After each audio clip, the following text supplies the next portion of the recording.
voin chu mi zo tlom ngai na kan han mule ta helai hi hauruang dai hauruang atanga tlabung lampang kem ni le chan vevel ania kong chak min hian kong hi lo no phui vek maya ni zandar sari le chan vevel mi to ni ti chuan he pickup hi tlabung zo din atanga ron tlan chawin nula dam lo aron phura anni hian kong hi tlang mai tura ngain helai hmun hen lo ngak top maya amaro chu kong atlang mai lo wangin zan khuain helai hmun hian dam lo an lo ompui ani chu waime hauruang branch roi tu ten hria in rang takin helai hmun hi an ron pan ngala dam lo zona tur lang te an han buat sai ngal chu ka ti hian an president ho hian helai hmuna dam lo harsat na tok tu te chom dol turin an ron thlenga ti hian hlang an han buat saya hlanga hian dam lo hi an da angan han zon pheanga solai kong chia so an zon tlang don ani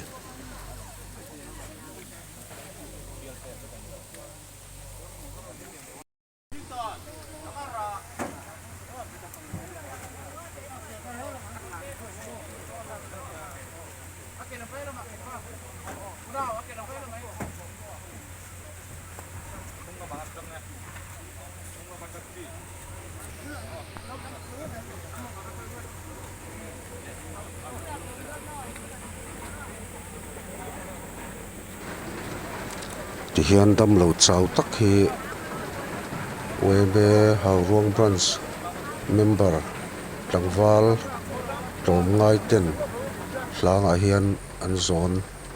don ani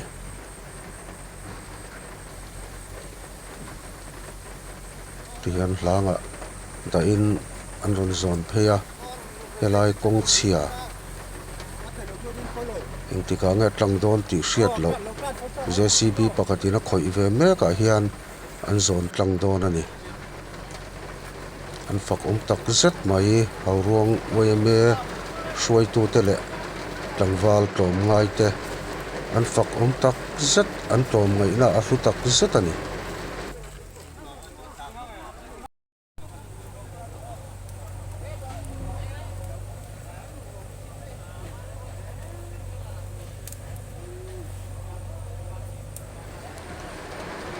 ti hian hei salong po a mani chau po kal hreom em maya dam lo chau tak mai zonin helai leimin na hmuna hi an ron pal tlang mek ani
mani chau po kal hreom ania tlangwal tlom ngai ten dam lo zonin hreom ti hmel po pu hau lovin tlom ngai tak mai nan han zona tin thil lo mo me mai chu kong a chia helai chho hi hauruang wema hruai tu te hian taxi an lo biak sak le veka ti hian taxi in lung leilam a dam do in mun pui an pan pui don ani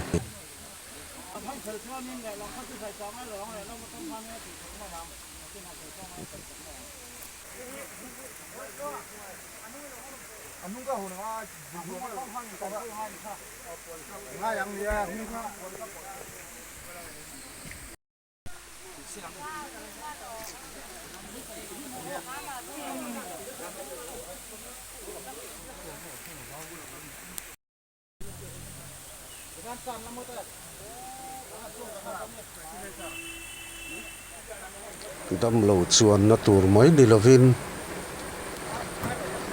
ti hian dam lo rol hruai tu apa le a thian te taxi a chep taka chuan ai chuan tin auto rickshaw lung lei lampanga an zui chho ve le na tur po an ngai tu sak le thap mai poisa pe kan tum po in we me hruai tu te hian